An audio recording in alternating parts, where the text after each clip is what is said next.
Assalamualaikum warahmatullahi wabarakatuh. Bagaimana kabarnya hari ini anak-anak? Ya, alhamdulillah baik ya. Semoga kita tetap dalam kondisi sehat agar pembelajaran pada hari ini kita tetap semangat. Alhamdulillahirabbil alamin. Wabihi nasta'in ala umuri dunya waddin. Wassalatu wassalamu ala asrofil anbiya'i wal mursalin wa ala alihi wa sahbihi ajma'in, amma ba'd. Alhamdulillah kita bisa dipertemukan kembali dalam rangka menjalankan kegiatan belajar mengajar sebagaimana biasanya. Dan pertemuan kita pada kali ini kita masih dipertemukan dalam rangka belajar online karena situasi dan kondisi masih masa pandemi. Berhubung masih masa pandemi COVID-19, maka pembelajaran kita dilaksanakan melalui daring atau dalam jaringan atau online. Baik, sebelum memulai pembelajaran pada hari ini, alangkah baiknya kita berdoa bersama-sama. Berdoa mulai. Bismillahirrahmanirrahim. Raditu billahi robba wa bil islami dina wa bi muhammadin nabiyya wa rasula rabbi zidni ilma warzuqni fahma, amin. Baik, pertemuan pada pagi hari ini kita memasuki pertemuan yang kedua.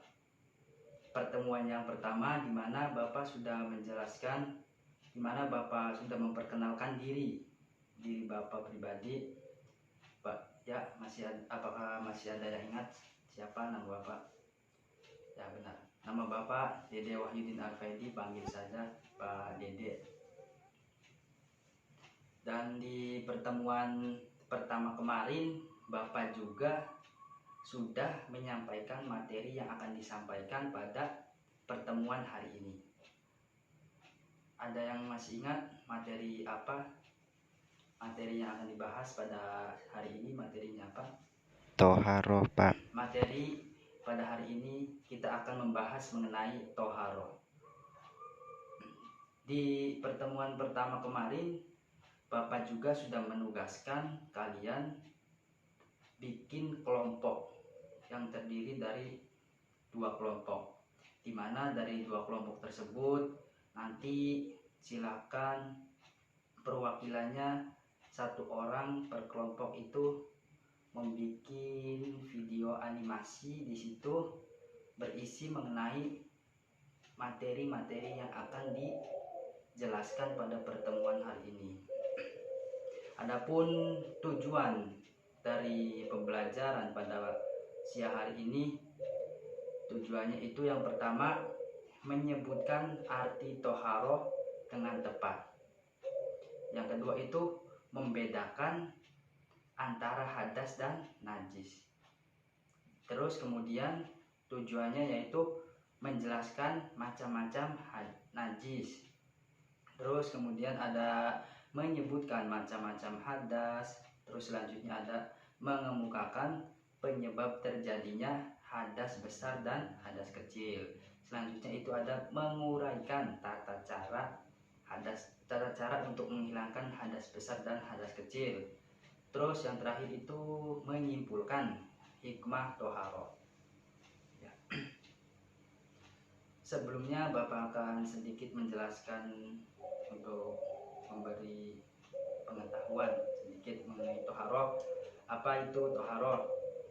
Bersuci, Pak. Toharoh itu bersuci. Bersuci baik dari hadas dan dari najis. Seberapa pentingkah sih toharoh dalam kehidupan sehari-hari? Toharoh itu sangat penting dan sangat diperlukan oleh kita dimanapun kita berada dan kapanpun itu kita harus bertoharoh atau bersuci. Apalagi ketika kita akan melaksanakan ibadah seperti sholat, membaca Al-Quran dan lain sebagainya, itu kita harus bersuci. Suci baik dari badan kita maupun tempat tinggal kita harus suci. Mungkin materi dari Bapak sekian, nanti akan dipaparkan oleh rekan kalian perwakilan dari kelompok 1 dan kelompok 2 yang akan memaparkan lewat video. Untuk semuanya silakan nanti simak dan pahami baik-baik materi pembelajaran yang akan disampaikan pada hari ini. Ya, untuk semuanya, walaupun keadaan belajar kita dalam keadaan online, tapi kita harus tetap semangat dan semoga kalian semua tetap dalam lindungan Allah Subhanahu wa taala. Amin amin ya rabbal alamin. Silakan untuk perwakilan kelompok 1 dan kelompok 2, materinya silakan dipaparkan. Nanti di akhir sesi Bapak akan menguatkan materi pada kesempatan kali ini. Mangga dipersilakan kelompok 1 dan 2. Assalamualaikum warahmatullahi wabarakatuh. Saya Fani, perwakilan dari kelompok 1 akan menjelaskan pengertian toharoh. Toharoh menurut bahasa artinya bersuci. Menurut istilah artinya suci dari hadas dan najis. Dibagi menjadi 2, toharoh dari najis dan dari hadas. Najis menurut bahasa sesuatu yang menjijikan. Menurut istilah artinya sesuatu yang haram seperti perkara yang berwujud cair, darah, muntah, dan nanah. Ada 3 macam najis. 1. Najis mukhaffafa adalah najis yang ringan. 2. Najis mutawasitoh adalah najis yang sedang. 3. Najis mughalladoh adalah najis yang berat. Hadas, keadaan diri seorang muslim yang dapat menyebabkan dirinya tidak suci dan tidak sah untuk mengerjakan sholat, tawaf, menyentuh dan membaca Al-Quran. Dibagi menjadi 2, hadas kecil dan hadas besar. Sekian dari saya. Wassalamualaikum warahmatullahi wabarakatuh. Assalamualaikum warahmatullahi wabarakatuh. Saya Aditya, perwakilan dari kelompok 2 akan menjelaskan pengertian tata cara toharoh dari hadas. Yang pertama, mandi wajib. Mandi wajib janabah atau junub untuk menghilangkan hadas besar. 1. Niat. 2. Menghilangkan najis apabila ada darah. 3. Membasuhi seluruh tubuh dari ujung rambut sampai kaki. Yang kedua, wudhu. Wudhu untuk menghilangkan hadas kecil. 1. Niat. 2. Disurahkan mencuci kedua telapak tangan, kumur-kumur, dan membersihkan hidung. 3. Membasuh muka. 4. Membasuh kedua tangan sampai siku. 5. Mengusap sirah atau sebagian kepala. 6. Disunahkan membasuh telinga. 7. Membasuh kedua kaki sampai mata kaki. 8. Tertib. Kemudian berdoa setelah wudhu. Yang ketiga, tayamum. Pengganti wudhu atau mandi wajib. Dilakukan sebagai ruskah untuk orang yang tidak dapat memakai air karena beberapa halangan atau uzir. Jadi, tayamum dilakukan dengan sarana debu yang suci sebagai pengganti air. 1. Niat untuk sholat. 2. Mengusap muka dengan debu yang suci. 3. Mengusap tangan kanan hingga siku dengan debu. 4. Mengusap tangan kiri hingga siku dengan debu. Sekian dari saya, Aditya. Wassalamualaikum warahmatullahi wabarakatuh. Ya, terima kasih untuk semuanya, untuk perwakilan dari kelompok 1 dan juga kelompok 2 yang telah memaparkan materinya melalui video. Untuk selanjutnya Bapak akan memberi penguatan materi pembelajaran pada hari ini, dimana dari kelompok 1 itu sudah menjelaskan pengertian toharoh baik secara bahasa maupun secara istilah, dan juga di kelompok 1 tersebut sudah menjelaskan mengenai macam-macam najis. Dan kemudian di situ juga di kelompok 1 memaparkan mengenai hadas, macam-macam hadas. Ada hadas besar dan juga ada hadas kecil. Baik, Bapak akan menjelaskan materi.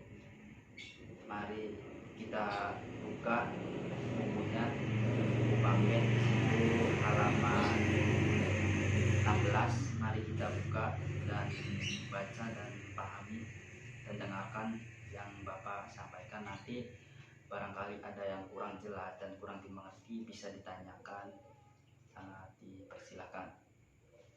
Di sini Bapak akan menjelaskan lebih awal lagi ya pengertian toharoh benar. Tadi seperti dikatakan dari kelompok 1, pengertian toharoh itu dimana toharoh yaitu bersuci. Bersucinya baik dari hadas maupun dari najis. Nah, dua kata hadas dan najis ini tentu memiliki pengertian tersendiri seperti yang disampaikan oleh kelompok pertama. Dan dalam dua kata tersebut itu terdapat perbedaannya, perbedaan antara hadas dan juga najis. Di sini perbedaannya kita lihat ditinjau dari hakikatnya, di mana najis adalah perkara yang zohir atau bisa dilihat. Contohnya seperti apa? Contoh najis ini yang bisa kita lihat tentunya ada air kencing, ada darah, maupun nanah, maupun muntah. Dan sedangkan hadas adalah perkara maknawi yang ada di dalam jasad dan tentu tidak bisa dapat dilihat oleh panca indera kita. Mungkin itu perbedaan antara hadas dan najis. Selanjutnya itu ada pengertian, ada macam-macam najis. Benar seperti yang dikatakan oleh kelompok pertama tadi, bahwasanya najis itu ada 3 macam. Yang pertama itu najis mukhafafah, yang kedua najis mutawasito, dan yang terakhir ada najis mughaladoh. Bapak akan menjelaskan satu persatu terlebih dahulu. Yang pertama itu najis mukhafafah. Kalian apakah ada yang mengetahui tadi najis mukhafafah itu apa?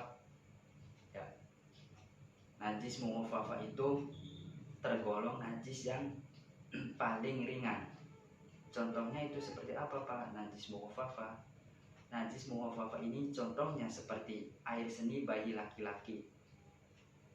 Dan cara mensucikannya itu bagaimana, Pak? Cara mensucikannya itu bisa dikatakan sangat mudah, yaitu hanya dengan memercikan atau mengusap air yang suci pada bagian yang terkena najis tersebut. Gampang kan? Najis mukhafafah cara mensucikannya. Makanya najis mukhafafah ini dikatakan sebagai najis yang ringan. Terus selanjutnya yang kedua itu ada najis mutawasito. Najis mutawasito ini tergolong ke najis yang sedang atau najis yang tengah-tengah antara najis mukhafafah dan najis mughaladoh. Najis mutawasito ini contohnya seperti darah, nanah, dan juga tinja atau muntahan.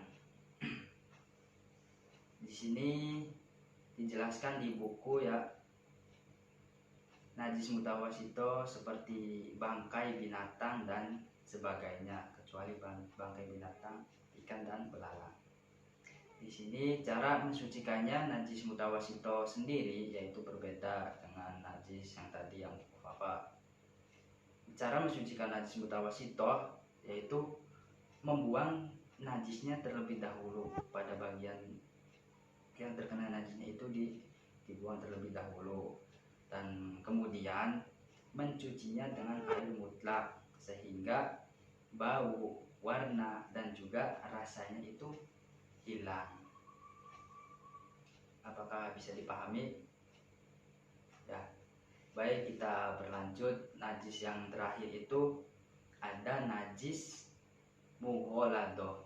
Najis mughaladzah ini najis yang dikatakan tergolong najis yang berat, di mana najis mughaladzah ini bersumber dari anjing dan babi, dan cara mensucikan itu juga bisa terbilang sulit ya, dimana cara mensucikannya yaitu membasuh sebanyak 7 kali, dan 1 kali diantaranya itu menggunakan air yang dicampur dengan tanah.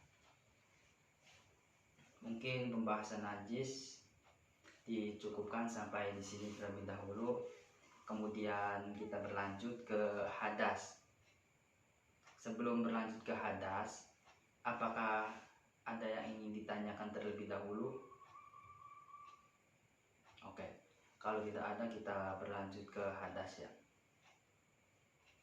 Hadas ini pengertiannya tadi dikatakan dari kelompok 1, yaitu keadaan seorang muslim yang dapat menyebabkan dirinya itu tidak suci atau tidak sah untuk mengerjakan ibadah seperti sholat, membaca Al-Quran, tawaf, dan lain sebagainya.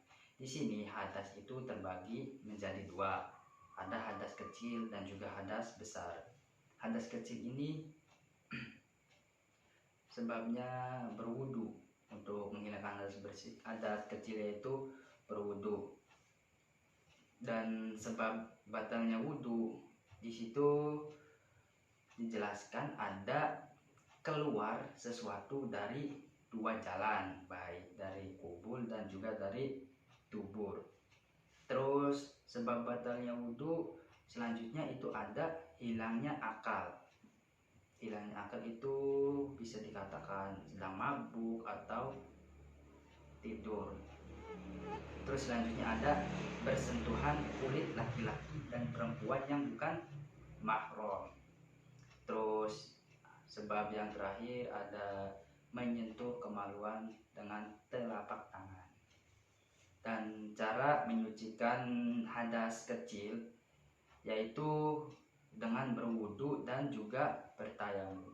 Bertayamum ini dilakukan apabila kita kesulitan mendapatkan air yang bersih, maka kita ganti menggunakan tayamum. Terus selanjutnya ada sebab-sebab hadas besar. Sebab hadas besar itu apa saja sih? Terutama yang pertama itu ada haid. Ini untuk perempuannya ada haid, ada nifas, ada wiladah, ada jima atau keluar mani. Bagi laki-laki baik disengaja maupun tidak disengaja. Di situ di buku dijelaskan bahwasanya cara menyucikan hadas besar yaitu dengan mandi besar atau mandi wajib. Caranya tadi sudah dijelaskan oleh kelompok 2 tentang tata cara bersuci. Ada tata cara berwudu, tata cara tayamum, dan juga tata cara mandi wajib. Di sini mandi wajib ini membasahi seluruh tubuh dari ujung rambut sampai ujung kaki. Ya, gimana? Apakah ada yang ingin bertanya terlebih dahulu? Ya, mungkin dilanjut ke tata cara toharoh. Seperti tadi di penyampaian dari kelompok 2 itu sudah sangat jelas mengenai tata cara toharoh dari hadas. Yang pertama itu ada tata cara mandi wajib. Nah, mandi wajib ini untuk menghilangkan hadas besar. Tadi sebab-sebabnya mandi wajib tadi mungkin udah dijelaskan, udah jelas. Di situ ada haid, ada nifas, ada keluar mani, ada jima. Nah, di sini yang pertama itu membaca niat. Mungkin tadi belum dibacakan niatnya. Niat mandi wajib sendiri yaitu nawaitul ghusla li raf'il hadasil akbari lillahi ta'ala. Terus yang kedua itu dilanjutkan menghilangkan najis apabila ada darah. Dan yang terakhir itu membasahi atau membasuhi seluruh tubuh dari ujung rambut sampai ujung kepala. Terus yang kedua itu ada tata cara berwudu. Di sini tata cara berwudu ini untuk menghilangkan hadas kecil. Yang pertama itu sama seperti mandi wajib yang pertama yaitu niat dari berwudu, yaitu nawaitul wudu'a li raf'il hadasil asghari fardalillahi ta'ala. Terus tadi tata caranya sudah dijelaskan oleh kelompok 2. Mungkin Bapak jelaskan sedikit. Yang kedua ada disunahkan mencuci kedua telapak tangan, terus kemudian berkumur-kumur dan membersihkan hidung. Selanjutnya itu membasuh muka. Terus selanjutnya membasuh kedua tangan sampai siku. Terus ada mengusap sebagian sirah atau sebagian kepala. Dan selanjutnya ada disunahkan membasuh telinga. Terus membasuh kedua kaki sampai mata kaki, dan yang terakhir itu tertib. Kemudian dilanjut dengan berdoa setelah berwudu. Tata cara yang selanjutnya itu ada tata cara tayamum. Nah, sini seperti Bapak sudah jelaskan tadi, tayamum ini sebagai pengganti wudu atau pengganti wudu. Dilakukan itu sebagai ruksoh. Ruksoh itu keringanannya. Keringanan untuk orang yang tidak dapat memakai air dikarenakan ada beberapa halangan atau uzur. Jadi tayamum itu dilakukan dengan sarana debu yang suci sebagai pengganti air. Yang pertama itu niat untuk sholat. Niatnya yaitu nawaitu tayamuma listibahatis sholati lillahi ta'ala. Terus yang kedua, mengusap muka dengan debu yang suci. Terus selanjutnya ada mengusap tangan kanan terlebih dahulu hingga siku dengan debu. Dan selanjutnya ada mengusap tangan kiri dengan hingga siku dengan debu. Mungkin sekian pembahasan dari Bapak. Ada yang ingin ditanyakan?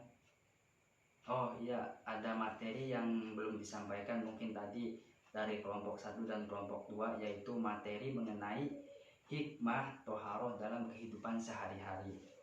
Baik, di buku ini dijelaskan hikmah toharoh dalam kehidupan sehari-hari, baik bersuci dari hadas maupun najis. Yang pertama ada 5 hikmahnya di buku. Yang pertama itu orang yang hidup bersih akan terhindar dari segala macam penyakit. Jadi dimanapun dan keadaan apapun kita itu harus bersuci, dan keadaan lingkungan sekitar kita juga harus bersuci. Karena yang kedua ini Rasulullah telah bersabda, hikmah yang kedua, orang yang selalu menjaga wudunya itu akan bersinar wajahnya kelak saat dibangkitkan dari alam kubur. Terus yang ketiga, dapat dijadikan sarana untuk mendekatkan diri kepada Allah. Dan hikmah yang keempat ini Rasulullah sendiri telah menegaskan bahwa kebersihan itu sebagian dari iman. Dan ada ungkapan juga bahwa kebersihan itu pangkal kesehatan. Terus hikmah yang terakhir dari toharo ini, kebersihan ini akan membuat kita menjalani hidup dengan lebih aman dan lebih nyaman. Ya, mungkin kalau tidak ada yang ingin bertanya, pembelajaran pada hari ini Bapak cukupkan sampai di sini terlebih dahulu. Untuk pertemuan selanjutnya dan untuk tugas, silakan kalian semua itu meresum atau merangkum materi pembelajaran yang telah disampaikan pada hari ini dan dikumpulkan nanti di jam terakhir mata pelajaran kalian di meja Bapak. Hanya cukup 1 lembar saja, jangan banyak-banyak. Dan tugas yang kedua yaitu silakan kalian bikin video mengenai tata cara berwudu dan tata cara tayamum. Nah, kalau video ini, tugas video nanti dikumpulkannya di minggu depan. Dikumpulkan bisa lewat email Bapak atau lewat WhatsApp grup. Ya, mungkin itu saja pertemuan pada hari ini. Oh iya, Bapak lupa, siapa hari ini yang tidak masuk? Ya, siapa yang sakit itu, ya mari kita doakan semoga teman kita yang tidak bisa mengikuti pembelajaran pada hari ini, tidak bisa mengikuti pembelajaran daring, yang sedang terbaring sakit, mari kita doakan semoga lekas membaik dan lekas pulih sebagaimana biasanya. Amin. Amin ya rabbal alamin. Mungkin itu saja dari Bapak, kurang dan lebihnya mohon maaf. Wassalamualaikum warahmatullahi wabarakatuh.